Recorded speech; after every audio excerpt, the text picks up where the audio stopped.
إن الحمد لله إن الحمد لله والصلاة والسلام على نبينا محمد وعلى آله وصحبه أجمعين أعوذ بالله من الشيطان الرجيم بسم الله الرحمن الرحيم فقد قال الله تعالى في كلامه المجيد وفرقانه الحميد قل جاء الحق وزهق الباطل إن الباطل كان زهوقا الآية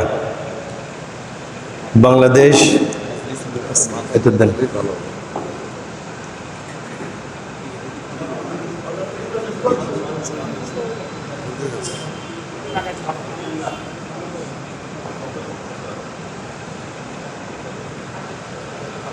বাংলাদেশ জামিয়াতুল মুফাসসিরিন মাজলিসুল মুফাসসিরিন সিরাজগঞ্জ জেলা কর্তৃক আগত আজকের এই শিক্ষা সফরের সম্মানিত ওলামা হযরত বৃন্দ, স্থানীয় নেতৃবৃন্দ, আসসালামু আলাইকুম ওয়া রাহমাতুল্লাহি ওয়া বারাকাতুহু। আল্লাহ তাআলা শুকরিয়া আদায় করছি এই কারণে যে আচ্ছা চল আপনাদের শুনতে কষ্ট হচ্ছে? আচ্ছা ঠিক আছে। আল্লাহ শুকরিয়া আদায় করছি এই জন্য যে আল্লাহ তাআলা একান্ত দয়া পরবশে কোরআনের কর্মীদের সাথে আল্লাহর ঘর মসজিদে বসার এবং আপনাদেরকে দেখার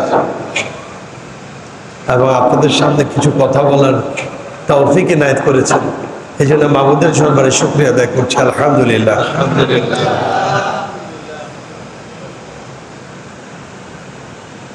আপনাদেরকে দেখলে আমি আবেগে আপ্লুত হয়ে পড়ি,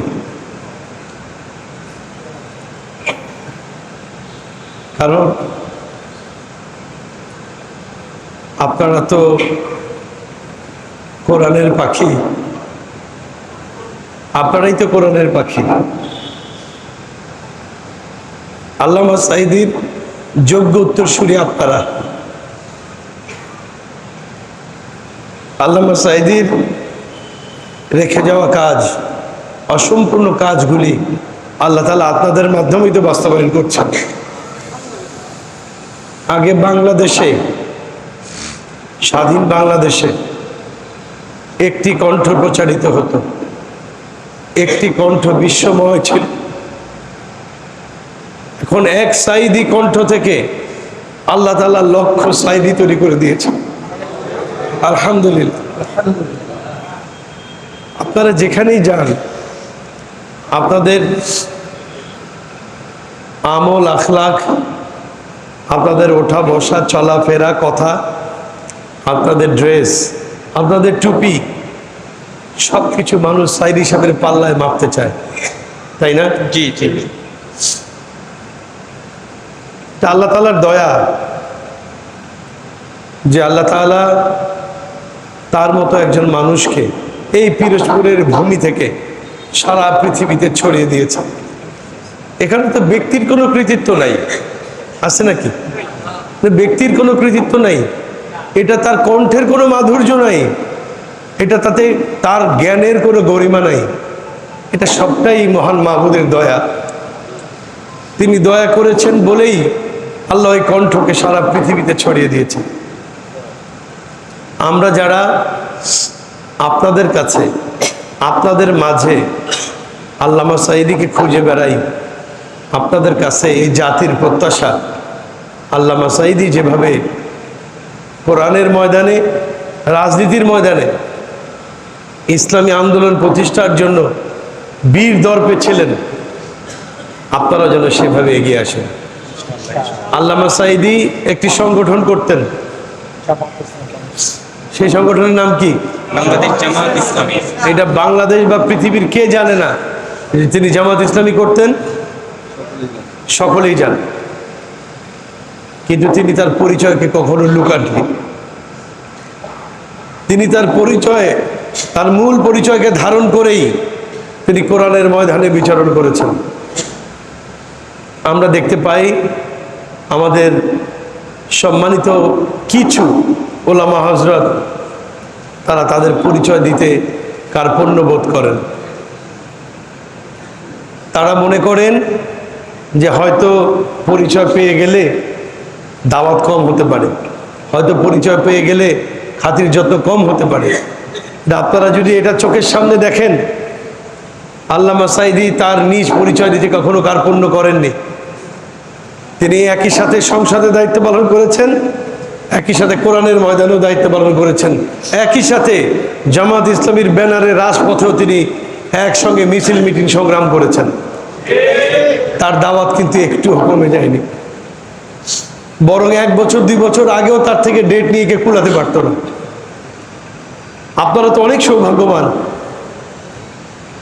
আপনারা যে সময় ময়দানে কাজ করছেন, এই সময় এই যে অসংখ্য ক্যামেরা আমার দিকে তাক করে আছে, আমি ভুল করলেও ধরে ফেলছে, অথবা আমার কথা প্রচারের মাধ্যমে সারা দুনিয়া আমাকে এক মুহূর্তের মধ্যে দেখে ফেলছে, তাই না?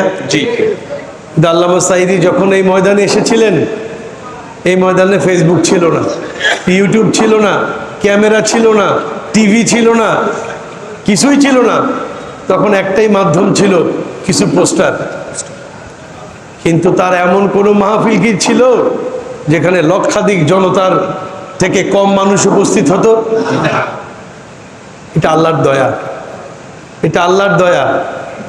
আর আল্লাহর প্রতি তার অসম্ভব রকমের তাওয়াক্কুল, আল্লাহর প্রতি তার গভীর ঈমান, তার আমল, তার গভীর রাতের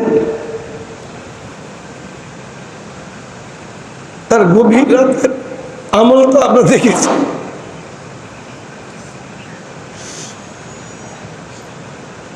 যত রাতই হোক, দেশে কিংবা দেশের বাইরে, মাহফিল শেষ করে যত রাতে ফিরত, 12টা 1টা 2টা যা হোক, কিন্তু একটা নির্দিষ্ট সময় রাতে তিনি জেগে উঠতেন। অনেক সময় জায়নামাজে তার চোখের পানি, উপায় কান্নার আওয়াজে আমাদের ঘুম ভেঙে যেত। আব্বার সঙ্গে সফর করার সৌভাগ্য হয়েছিল, যে আব্বার সফর সঙ্গে আমার এই ভাইয়েরা পিরোজপুরের আছেন। আব্বা সার্কিট হাউসে থাকতেন, ফজরের নামাজের পরের থেকে নিয়ে রাত 12টা 1টা পর্যন্ত হাজার হাজার মানুষকে সঙ্গে কথা বলতে হতো, দেখা করতে হতো, তাদের খেদমত করতে হতো। বিছানায় যেতেন ঠিকই, নির্দিষ্ট একটি সময় তিনি উঠে পড়তেন। আমাদের ঘুম ভাঙতে যেত না, আমরা টায়ার্ড থাকতাম ভীষণ, কিন্তু তার ভেতরে এই টায়ার্ড ছিল না। তিনি উঠে যেতেন, মাবুদের দরবারে জায়নামাজে চোখের পানি ফেলতেন। এই চোখের পানি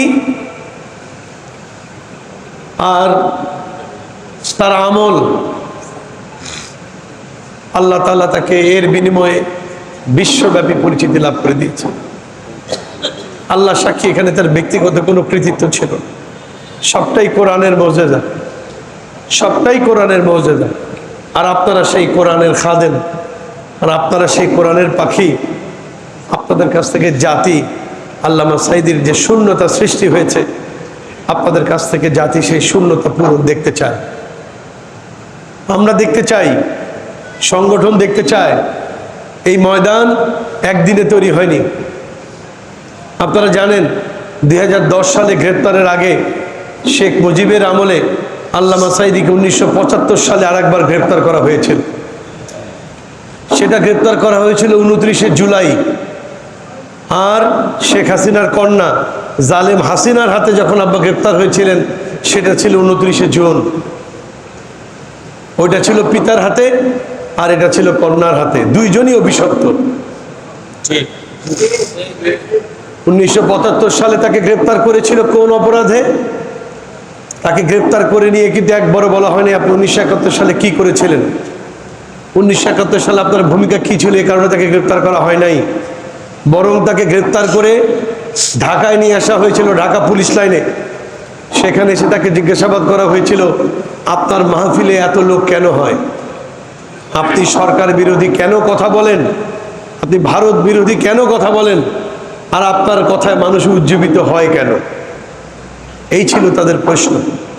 তাহলে বোঝা গেল 1971 সালে পরবর্তী 1975 সালে প্রথমবার যখন আল্লামা সাঈদী গ্রেপ্তার হয়েছিলেন, তখন স্বাধীনতা বিরোধী অথবা রাজাকার আলবদর এই খেতাব দিয়ে তিনি গ্রেপ্তার হয়েছিলেন না, বরং তাকে গ্রেপ্তার করাই হয়েছিল কোরআনের খেদমত করার কারণে।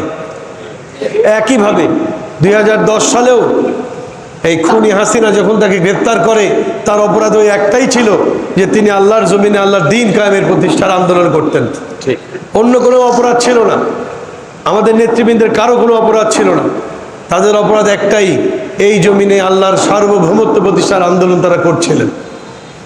সেই সার্বভৌমত্ব প্রতিষ্ঠার আন্দোলনের দায়িত্ব শুধুমাত্র আমাদের শহীদ নেতৃবৃন্দের ছিল না, অথবা শুধুমাত্র আমাদের বর্তমান নেতৃবৃন্দের নয়। এই আন্দোলনের সব থেকে বড় দায়িত্ব কিন্তু আপনাদের। আপনারা দিনের যে দাওয়াত মাঠে ময়দানে দেন, এই দিনের দিন যদি প্রতিষ্ঠিত না হয়, এই দিন যদি জনগণ গ্রহণ না করে, এই দিনের দাওয়াতের কোনো ভূমিকা কি আর কাজে লাগে? তাহলে আপনাদের কাছে আমার বিনীত আরজ, আপনারা জাতির শ্রেষ্ঠ সন্তান, আপনারা রাসূলের উত্তরসূরি, আপনাদের কাছে আমার বিনীত আরজ, আপনারা পড়াশোনা করে ময়দানে আসবেন, পড়াশোনা করে স্টেজে উঠবেন, যাতে করে আপনাদের আলোচনায় যারা উপস্থিত থাকেন তারা যেন বুঝতে পারেন যে আমাদের আলেম সমাজ শুধুমাত্র কবর, হাসর, আখেরাতের আলোচনা জানেন না, তারা এই সমাজে রাষ্ট্র পরিচালনার জন্য যা কিছু প্রয়োজন এই আলেম সমাজ শুধু জানেনই না, বরং তারা এই রাষ্ট্র পরিচালনার জন্য দক্ষ, যোগ্য, তারাই প্রয়োজনে রাষ্ট্র পরিচালনা করতে পারে। আমাদের আলেম সমাজকে আমরা এইভাবে দেখতে চাই। বিশেষ করে আমরা চাই ইসলামী দল এবং আমাদের সকল মত ঘরানার আলেমদের মধ্যে একটা কার্যকর ঐক্য, আমরা সকল আলেমদের মধ্যে একটি কার্যকর ঐক্য দেখতে চাই। বাংলাদেশের মানুষ ইসলামী শাসক দেখার জন্য উদ্গ্রীব, বাংলাদেশের মানুষ ইসলাম প্রিয়, বাংলাদেশের মানুষ কোরআন প্রিয়, কিন্তু আমাদের নিজেদের ভিতরে দলাদলি আর মত পার্থক্য থাকার কারণে মানুষের স্বপ্ন পূরণ হচ্ছে না, এদেশে ইসলাম কায়েম হচ্ছে না। এই মত পার্থক্য দূর করার জন্য অগ্রণী ভূমিকা পালন করতে হবে, আপনাদেরই ভূমিকা পালন করতে হবে। একটি কথা সমাজে প্রচলিত আছে যে সমাজে বিভিন্ন শ্রেণী পেশার মানুষের মধ্যে ঐক্য হতে পারে, ডাক্তার ঐক্য হতে পারে, নাপিত ঐক্য হতে পারে, একজন ডিসি ঐক্য হতে পারে, একজন ইঞ্জিনিয়ার ঐক্য হতে পারে, কিন্তু একজন আলেম ঐক্য হতে পারে না। এই ধরনের একটি কথা এই সমাজে প্রচলিত আছে। এটি যে একটি মিথ্যে কথা, এটি একটি অপপ্রচার, এটা আমরা প্রমাণ করতে চাই। পারবো না আমরা? ইনশাআল্লাহ। তো আপনাদের কাছে আমার বিনীত আরজ, আসুন আল্লামা সাঈদীকে আপনারাই বলেন কোরআনের পাখি, আপনারাই বলেন তিনি তাফসির জগতের সম্রাট, আপনারাই বলেন তিনি তাফসির মাহফিলের উপকার, আপনারাই বলেন। তো যিনি তাফসির মাহফিলের উপকার, এই ময়দান একদিনে তৈরি হয়নি। আল্লামা সাঈদী তিল তিল করে এই ময়দানকে তৈরি করেছেন, এই ময়দান চাষ করেছেন। এখন ফসল নেওয়ার দায়িত্ব আপনাদের, এই ময়দান থেকে ফসল ওঠানোর দায়িত্ব আপনাদের। আপনারা যদি এই ময়দান থেকে ফসল উঠাতে ব্যর্থ হন, আল্লাহ না করেন, তাহলে এই জাতির কাছে তো বটেই, আল্লাহর কাছেও আমাদের কাশামির কাঠগড়ে দাঁড় করা হতেও পারে। আল্লাহ তাআলা আমাদের ক্ষমা করেন। আপনাদের কাছে আমার বিনীত আরজ, আসুন আমরা কোরআন আপনারা যেভাবে বুঝেছেন সেভাবে জনগণকে বুঝান, এবং এই বাংলাদেশকে একটি ইসলামী রাষ্ট্র প্রতিষ্ঠার পথকে আপনারা সুগম করে দেন। জনগণের দোরগোড়ায় ইসলামের দাওয়াত পৌঁছে দেন। মূল সংগঠনের কাজ করছেন, আর আপনারা আপনাদের যে দায়িত্ব, সে দায়িত্ব যথাযথভাবে পালন করার জন্য আপনারা আরও বেশি অগ্রসর হন। এটাই জাতি আপনাদের কাছে আশা করে, এটাই এই জাতির প্রত্যাশা। আপনারা দোয়া করবেন। এই প্রতিষ্ঠান আল্লামা সাঈদীর স্বপ্নের প্রতিষ্ঠান, এই পিরোজপুর আল্লামা সাঈদীর স্বপ্নের পিরোজপুর, এই পিরোজপুর যেন ইসলামী আন্দোলনের একটি দুর্গ হয়ে যায়। আল্লাহ যেন সেই তৌফিক এখানকার নেতৃবৃন্দ সহ আমাদেরকে দান করেন। আল্লাহ যেন দয়া করে আল্লামা সাঈদীর এই বানানো প্রতিষ্ঠানগুলিকে যে কবুল করেন, এখান থেকেই যেন কোরআনের পাখি, অসংখ্য কোরআনের পাখি এখান থেকে যেন ময়দানে ছড়িয়ে পড়তে পারে। আল্লাহ তাআলা যেন সেই তৌফিক এখানে দান করেন। আপনাদের কাছে কৃতজ্ঞতা জানাই, আপনারা বহুদূর থেকে এখানে এসেছেন।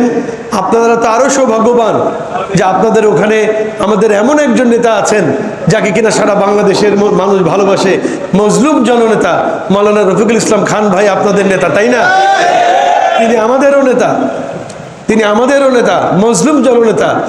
তিনি অনেক কষ্ট করেছেন ছাত্র জীবন থেকে, ছাত্র আন্দোলন করে আজকে তিনি এখানে এসে পৌঁছেছেন। আমরা আশা করি তার হাত ধরে সিরাজগঞ্জ একটি আধুনিক জেলা হিসেবে বাংলাদেশে দেখা দেবে ইনশাআল্লাহ। আমরা সবাই খান ভাইয়ের জন্য কাজ করব, পারবো না? ইনশাআল্লাহ। খান ভাইকে খান ভাইয়ের যোগ্য মর্যাদায় সম্মান দিয়ে ইসলাম প্রতিষ্ঠার আন্দোলনের অংশ হিসেবে আমরা খান ভাইকে পার্লামেন্টে দেখতে চাই। পাঠাবো না আমরা তাকে ইনশাআল্লাহ। রফিকুল ইসলাম খান ভাইকে আল্লাহ কবুল করেন, আমাদের সংগঠনকে আল্লাহ কবুল করেন। আমাদের আমিরে জামাত তার জন্য দিল থেকে দোয়া, আমাদের আমির জামাতকে আল্লাহ তাআলা নেক হায়াত দেন। আমাদের আমির জামাতের মাধ্যমে সংগঠনকে আল্লাহ বিশ্বব্যাপী ইসলামী আন্দোলন নেতৃত্ব দেওয়ার মতো তৌফিক দান করেন। আপনাদের কাছ থেকে আমি বিদায় নিচ্ছি। আমার একটি প্রশাসনিক মিটিং আছে, সেখানে যাব। আপনারা আমার জন্য, আমার পরিবারের জন্য, আমার ভাইদের জন্য, আমাদের সকলের জন্য দোয়া করবেন। আল্লাহ যেন কোরআনের পাখির মতো আমাদের জান এবং মাল কোরবান করার জন্য যখন যেভাবে প্রয়োজন হয় আল্লাহ যেন আমাদের সেভাবে দেওয়ার তৌফিক দান করেন। আসসালামু আলাইকুম ওয়া রাহমাতুল্লাহ।